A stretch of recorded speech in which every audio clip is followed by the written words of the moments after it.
The crack of Trent's palm against my face echoed through our kitchen.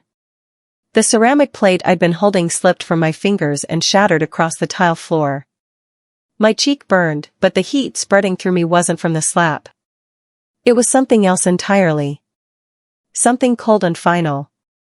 Before I continue, let me know where you are watching from in the comment below. Hit like and subscribe if you have ever had family try to hit you in the past or now. This journey is not a faint of heart. Follow me. Trent stood over me, breathing hard, his hand still raised like he might strike again. His face was twisted with rage, veins bulging in his neck. You pushed me to this, Marilyn, he spat. You never know when to shut up. You never know your place. I steadied myself against the counter, my legs shaking but my mind suddenly, startlingly clear. For 20 years, I'd made excuses for this man. For 20 years, I'd convinced myself that his anger was stress, that his words were just frustration, that if I tried harder, loved better, stayed quieter, things would change. But standing there with my cheek throbbing and broken porcelain at my feet, I realized something: this would never change. Not unless I changed it. I walked to the drawer beside the sink, pulled out a small white envelope I'd prepared weeks ago, and placed it carefully on the kitchen table. Open this tomorrow morning, I said, my voice steady. Trent smirked, his anger already morphing into arrogance. He thought I was giving in. He thought I was apologizing. He had no idea what was coming. My name is Marilyn Holt. I'm 42 years old, and that moment in the kitchen was the last time my husband would ever make me feel small.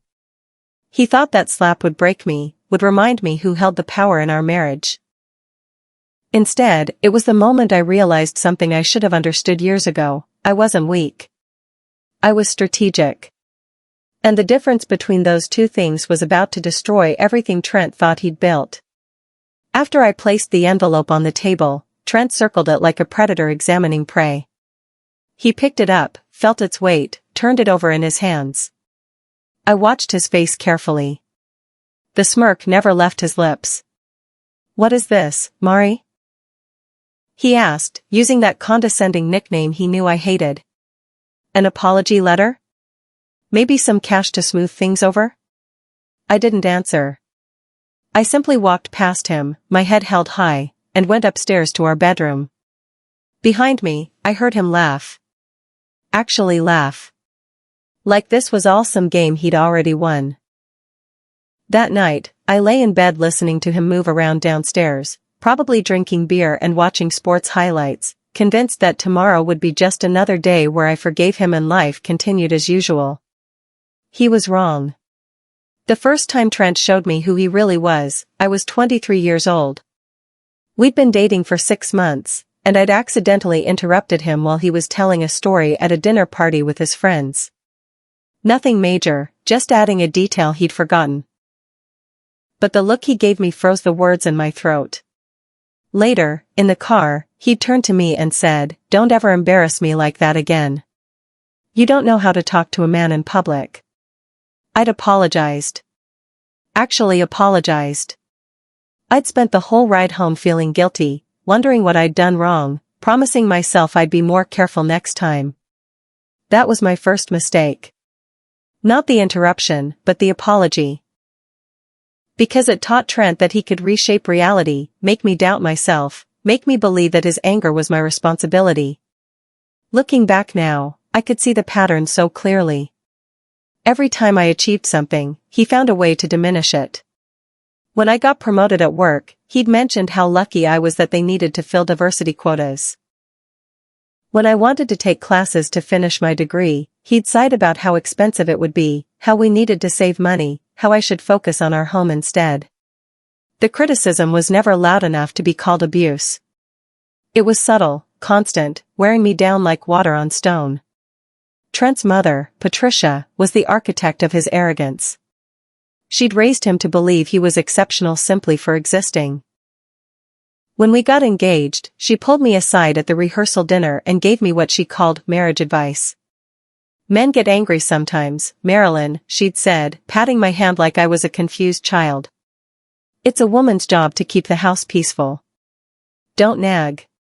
Don't push. Remember that marriage requires sacrifice, especially from wives. I'd nodded politely, not wanting to cause problems before the wedding. But her words echoed through every argument Trent and I had over the years. Whenever I tried to stand up for myself, his family closed ranks around him.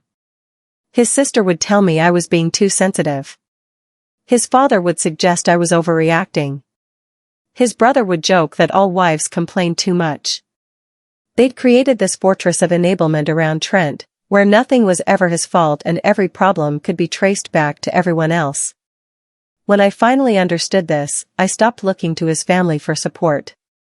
They weren't going to help me. They were part of the problem, had been from the beginning. Patricia had raised a king, and kings don't apologize to their subjects. But even kings can fall. The morning after the slap, Trent woke up in a spectacular mood.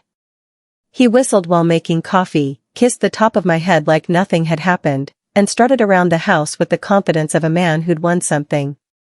He kept glancing at the envelope on the table, that white rectangle that I'd left exactly where I'd placed it. He'd tap it with his finger, smirk, and go back to whatever he was doing. Around 9 in the morning, he picked it up again. "Should I open this now, baby?" he asked, his voice dripping with condescension. "Or are you going to tell me what's inside?" "Tomorrow," I repeated calmly. "I said tomorrow morning." He laughed. "Playing mysterious? That's cute, Mari. Real cute." I watched him carefully. His arrogance was exactly what I needed. The more confident he felt, the less carefully he'd proceed. The less he'd suspect that his perfect, obedient wife had been planning this moment for 6 months. Everything I'd built, every piece of evidence I'd collected, every conversation I'd documented depended on him underestimating me. And he was doing it beautifully. "Good girl," he said, patting the envelope before setting it back down. "I'll open it tomorrow like you asked." Good girl. Like I was a pet who'd performed a trick. Perfect. 6 months before the slap, I'd discovered something that changed everything. I was organizing our files for tax season when I found credit card statements I'd never seen before. At first, I thought it was a mistake, maybe mail delivered to the wrong address. Then I saw my name on the account. Trent had opened a credit card in my name.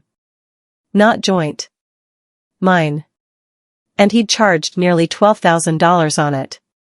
Electronics, dinners at expensive restaurants, a weekend trip I'd never taken. When I confronted him, his explanation was casual, almost bored. "You weren't using your credit anyway," he'd said with a shrug. "I needed it for business expenses." "What's the big deal? We're married. Your credit is my credit." That wasn't how marriage worked. That wasn't how anything worked. But when I tried to argue, he'd turned it around on me, making it seem like I was being selfish and petty for caring about something as minor as credit card fraud. That was the moment the fog started to lift. A slap heals. A bruise fades. But debt lingers. Financial abuse leaves scars that last years, ruining credit, destroying futures, making escape nearly impossible. I didn't yell at him. I didn't threaten to leave. I simply nodded and walked away. Then I started documenting everything. 3 months before the slap, my daughter from my first marriage pulled me into her bedroom and closed the door. Sarah was 16, smart, observant, and clearly troubled by something. "Mom," she said quietly, "Trent scares me." My stomach dropped. "What do you mean, honey?" "The way he talks to you," she continued, her voice shaking slightly. "The way he looks at me sometimes when he's angry. Like we're nothing. Like we're just in his way." I should have listened. I should have taken her fear seriously. Instead, I fell back into my old pattern of defending him. "He's just stressed with work," I told her. "He doesn't mean to be harsh. Things will calm down." Sarah looked at me with disappointment that cut deeper than any slap. "Mom, when are you going to stop making excuses for him?" That question haunted me for months. When would I stop? How much more would I tolerate?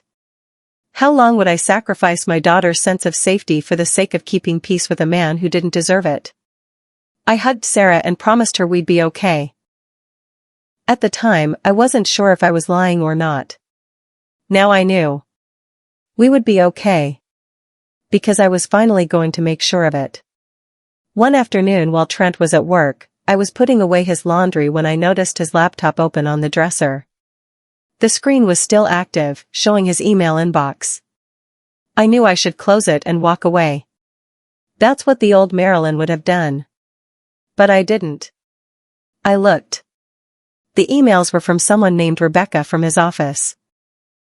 Not romantic messages, but something worse. Messages where he complained about me in excruciating detail. Calling me dead weight. Saying I'd let myself go. Describing me as slow and expensive and exhausting. Rebecca never defended me. Never suggested he was being cruel. She just responded with laughing emojis and sympathetic comments about how hard it must be for him. I took screenshots of everything. Not because I planned to use them immediately, but because I'd learned something important: evidence matters. Words said in anger can be denied. But screenshots don't lie. Digital footprints are permanent.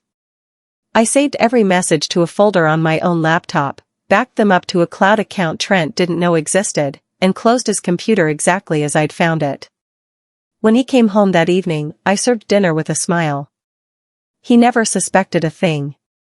Trent's public persona was flawless. On social media, he was the perfect husband, posting anniversary tributes, sharing photos of us at restaurants, writing captions about how lucky he was. His friends thought he was generous and successful. His family believed he was a devoted provider. In reality, he was overspending constantly, lying about where money went, blaming me for bills he'd created, and emotionally suffocating everyone in our home. But nobody saw that version of Trent except Sarah and me. To the world, he was charming and accomplished. To us, he was unpredictable and cruel. I started keeping a detailed log. Not just financial records, but everything. Dates when he raised his voice. Times when he punched walls during arguments. Instances where he blocked doorways to prevent me from leaving a room. Screenshots of his social media posts that contradicted his actual behavior. My evidence folder grew thicker every week. I documented like a lawyer building a case, because that's exactly what I was doing. I never raised my voice during this period. Never gave him any indication that I was preparing anything. I played the role he'd assigned me, the quiet, obedient wife who'd learned her place. And while he felt increasingly confident in his control, I was building the foundation of his downfall. The night before the envelope, everything came to a head over something absurdly small. Trent had misplaced documents he needed for work, and instead of looking for them himself, he stormed into the kitchen where I was preparing dinner and started yelling. "Where are my papers, Marilyn? What did you do with them?" I hadn't touched his papers. I hadn't even been in his office that week. But the truth didn't matter to Trent when he needed someone to blame. "I don't know where they are," I said calmly. "Did you check your car?" Wrong answer. His face turned red, and he slammed his fist on the counter so hard the cutting board jumped. "Don't tell me to check my car. If you just organize things properly instead of being useless all the time, I wouldn't lose anything." He found the documents an hour later. In his car. Exactly where I'd suggested. But he never apologized. Never acknowledged that he'd been wrong. He just muttered something about how I should have reminded him, then went to his office and closed the door. That night, lying in bed, I made my final decision. The envelope was ready. The evidence was compiled. My lawyer friend had everything prepared. Tomorrow, I would give it to him. And nothing would ever be the same. For 6 months, I'd been methodically documenting every piece of evidence I could find. My folder contained screenshots of the credit cards he'd opened in my name, photos of bills with forged signatures, recorded conversations where he'd admitted to financial misconduct, copies of emails where he'd insulted me to coworkers, and a detailed timeline of every incident of verbal and emotional abuse. I documented the hole he'd punched in the hallway wall. The time he'd thrown my phone across the room during an argument. The night he'd locked me out of our bedroom because I'd disrespected him by disagreeing about vacation plans. Everything was dated, time-stamped, and backed up in multiple locations. I had physical copies stored at a friend's house. Digital copies in 3 separate cloud accounts. I'd even mailed a set to myself at my office address, creating an official postal timestamp. I wasn't just preparing to leave Trent. I was preparing to protect myself from every possible way he might try to rewrite history or claim I was lying. Because I knew him well enough to know that when cornered, he'd deny everything. He'd play the victim. He'd turn his family against me and tell everyone I was crazy, vindictive, or unstable. But this time, I had proof. Undeniable, documented, legally admissible proof. I'd reconnected with an old friend from college about a year ago. Diane had become a family law attorney specializing in domestic cases. We'd met for coffee one afternoon, just to catch up, and somehow the conversation had turned to her work. If you ever need help, she'd told me quietly, or if you know anyone who does, come to me. Privately. Confidentially. I don't judge. I just help people get free. At the time, I'd thanked her and changed the subject. But her words stayed with me. 6 months later, when I found those credit card statements, I called her. We met at her office after hours. I showed her everything. She listened without interrupting, taking notes, asking clarifying questions, and never once making me feel foolish for staying as long as I had. This is financial abuse, she'd said firmly. And based on what you've told me about his behavior, this is heading somewhere dangerous. We need to move carefully, but we need to move. Together, we built a plan. Diane prepared separation papers, helped me file identity theft claims on the credit cards, set up a separate bank account Trent couldn't access, and created a safety plan for Sarah and me. Everything was ready weeks before the slap. I was just waiting for the right moment. Trent gave it to me when his hand connected with my face. The envelope contained 5 separate documents, each one carefully prepared and legally sound. The first was a notarized statement describing the slap, witnessed by Diane's paralegal who'd been waiting in my car outside that night. Yes, I'd known it was coming. Not the slap specifically, but some kind of escalation. I'd prepared accordingly. The second document was a comprehensive record of financial misconduct, credit cards opened fraudulently, forged signatures, misappropriated funds. Every transaction was listed with dates, amounts, and supporting evidence. The third was a set of credit reports showing exactly how much damage he'd done to my financial standing, along with filed disputes and fraud claims that would shift all that debt back to him. The fourth document was a separation agreement with all the terms already outlined. He could sign it, or he could fight it in court where all of this evidence would become public record. The fifth was a simple instruction sheet explaining exactly what would happen next. I was already moved out. The bank accounts were already separated. The fraud claims were already filed. His options were to sign the agreement or face criminal charges for identity theft and forgery. It wasn't a negotiation. It was a roadmap to consequences he'd spent years avoiding. And it was already in motion. The next morning, I watched from across the room as Trent picked up the envelope. He'd been strutting around since he woke up, still riding the high of yesterday's confrontation.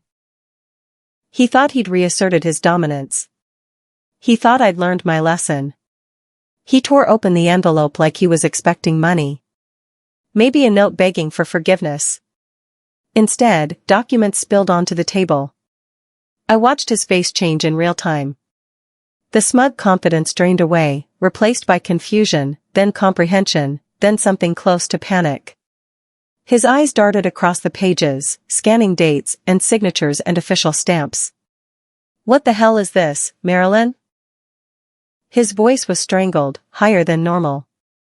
"It's exactly what it looks like," I replied calmly. "Everything you've done."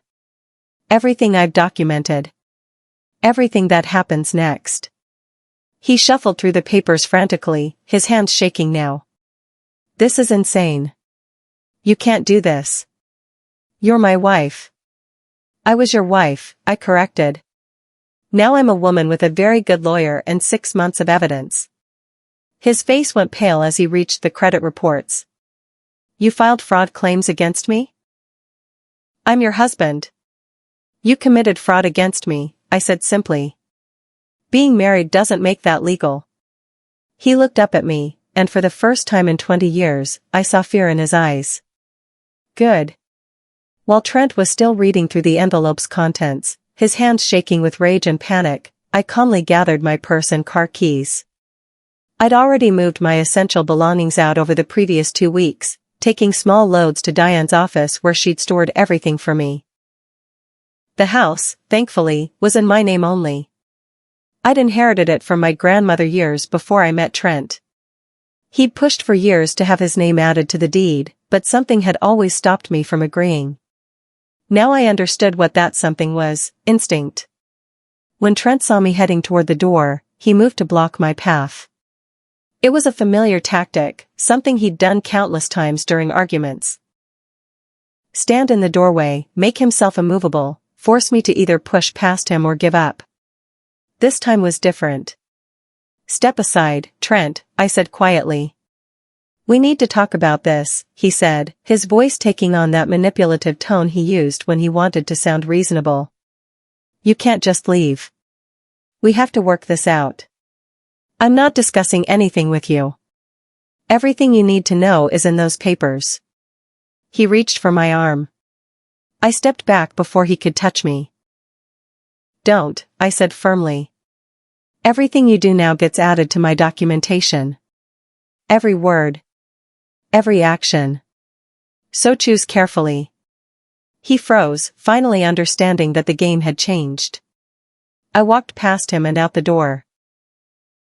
I was at Diane's office when Trent's mother called. I let it go to voicemail initially, but she called 3 more times in quick succession. Finally, I answered. Marilyn. What have you done to my son?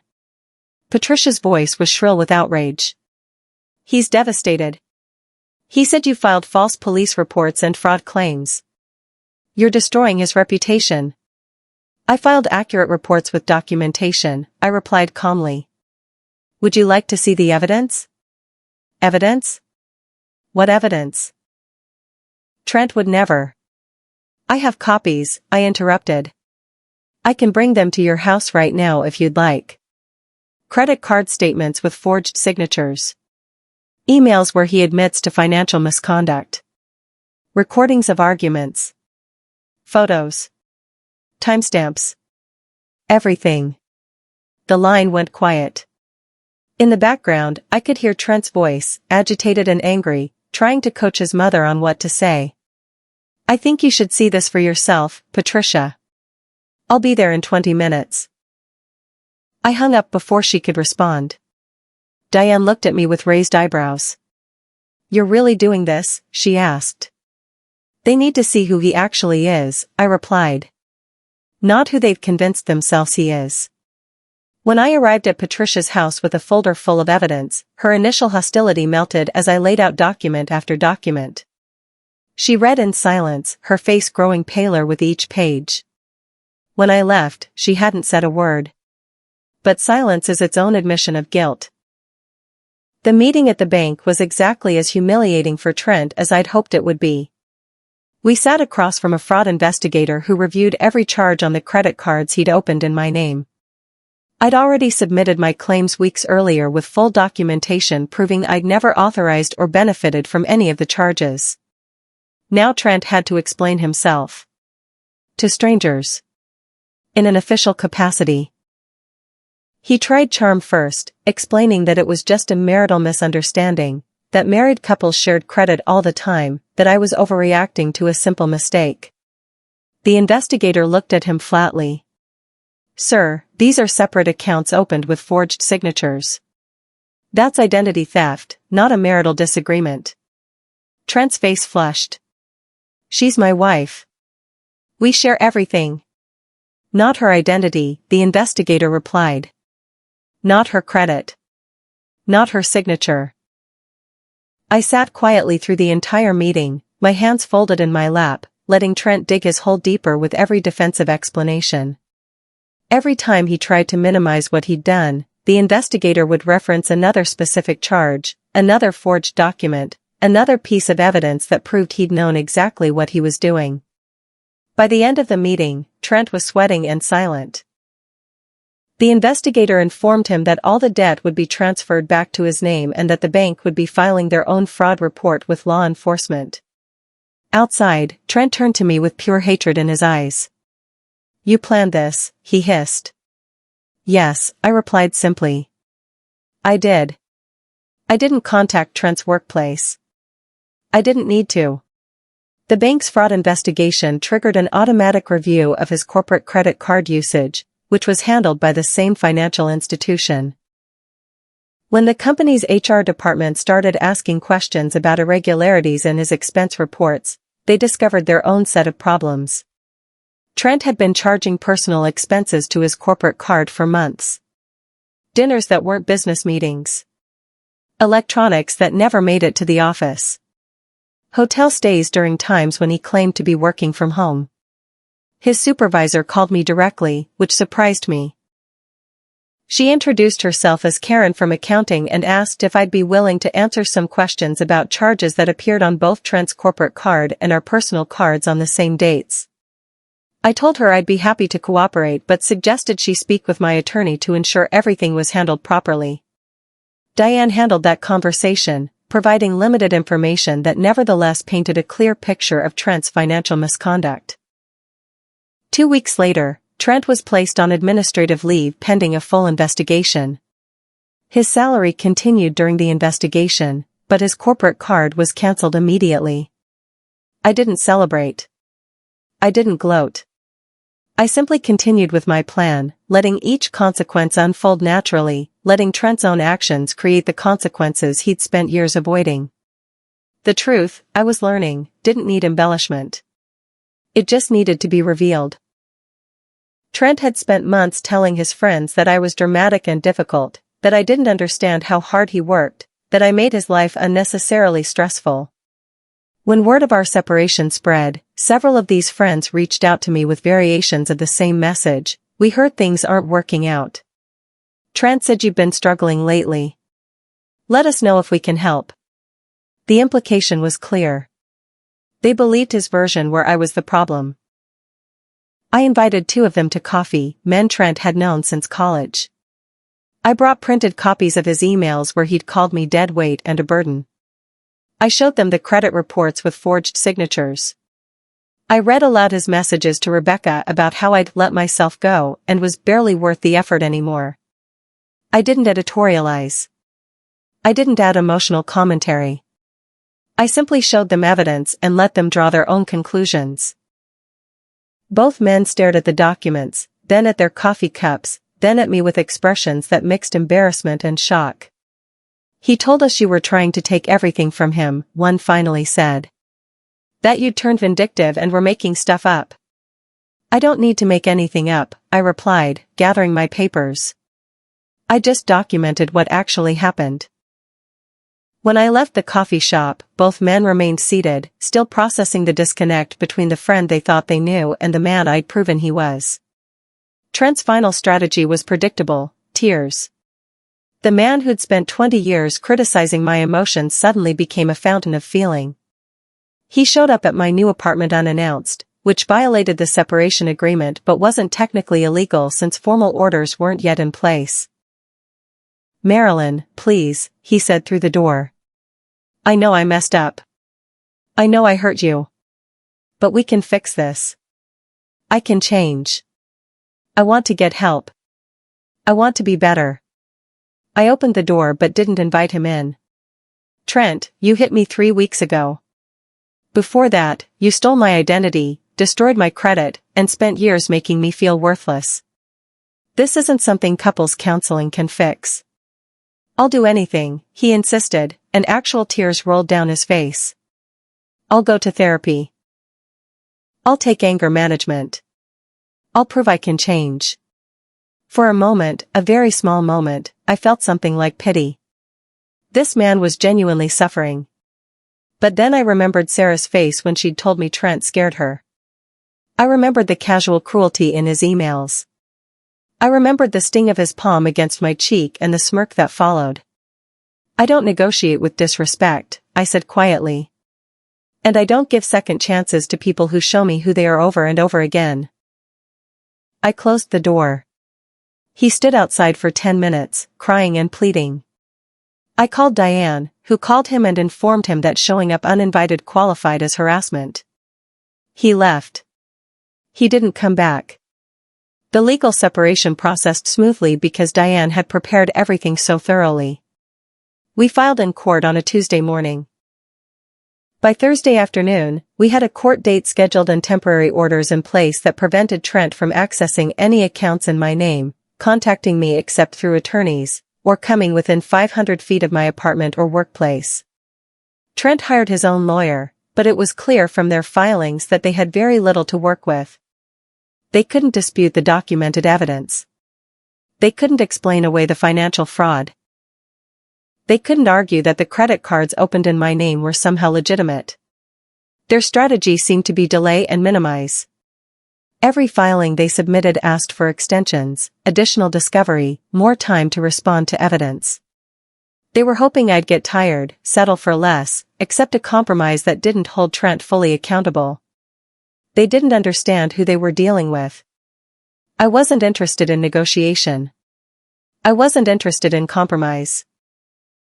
I'd spent 20 years compromising, and it had gotten me here, starting over at 42, rebuilding my credit, explaining to my daughter why we had to move. No more compromises. Just consequences. Diane handled everything with professional precision. No drama. No escalation. Just steady, relentless legal pressure that made it clear we had all the leverage and zero interest in backing down. Within 2 months, Trent's lawyer was recommending he sign the separation agreement as written. Trent's siblings requested a family meeting to discuss what they called the situation. His brother, Marcus, took the lead, positioning himself as the reasonable mediator who just wanted everyone to calm down and work things out like adults. Marilyn, we all know Trent can be difficult, Marcus began, as if this was news to me. But don't you think this is a bit extreme? The fraud claims, the lawyers, airing everything publicly? Can't you two just talk this through?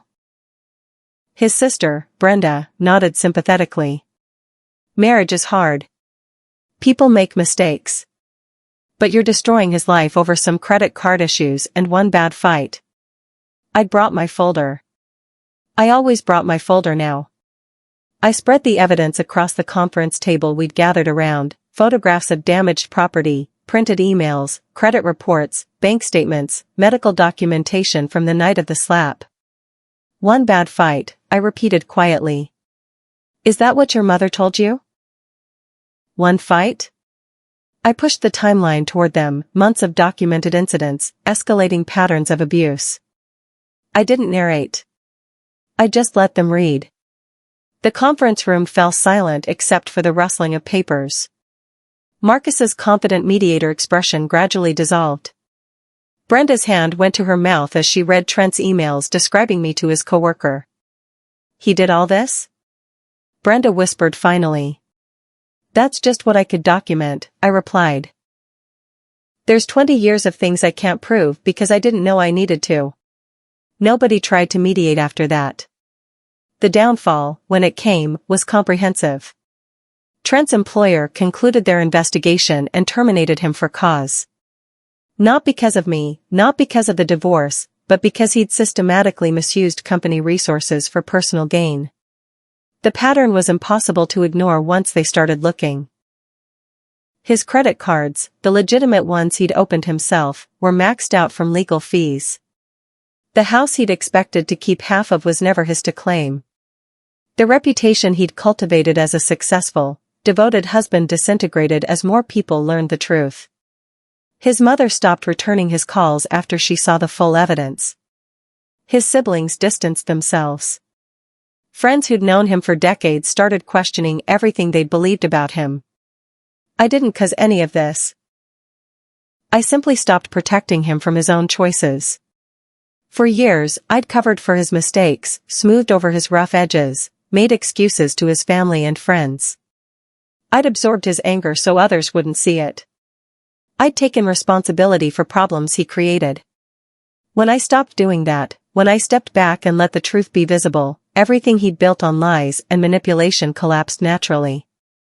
The envelope hadn't destroyed Trent. It had simply revealed what was already there, hidden behind the facade I'd helped him maintain. Without me to manage the damage, his own actions finally caught up with him. His ego cracked first. Then his reputation. Then everything else. The final signature happened in a conference room at Diane's law office on a Tuesday morning in October. Trent arrived with his attorney, both of them looking exhausted. We'd been negotiating for 4 months, though negotiating was generous. Mostly, we'd been waiting for Trent to accept that he had no leverage. The divorce papers were spread across the table. Everything was already decided, the house remained mine since it had always been mine. Retirement accounts were divided according to what each of us had contributed before marriage. Debt he'd created in my name was his responsibility. Sarah's custody wasn't an issue since she was 16 and made her own choice to stay with me. Trent read through every page slowly, stalling, hoping for some last-minute miracle that wouldn't come. His attorney had already told him this was the best outcome he'd get. Fighting would only make things worse, cost more money, and potentially result in criminal charges that had been held in abeyance pending the divorce settlement. Finally, he picked up the pen. His hand shook slightly as he signed each page. No dramatic speeches. No apologies. No acknowledgement of what he'd done or why we were here. When he finished, he looked at me for the first time since entering the room. I met his gaze steadily, feeling nothing except relief. You planned this from the beginning, he said quietly. You were always 3 steps ahead. No, I corrected. I just finally stopped being 3 steps behind.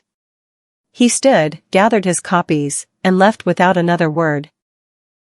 I signed my pages calmly, handed them to Diane, and walked out of that office into the rest of my life. I bought a small townhouse in a quiet neighborhood 6 miles from my old house. It had 3 bedrooms, one for me, one for Sarah, and one I converted into a home office. The previous owners had left a garden in the backyard, neglected but salvageable.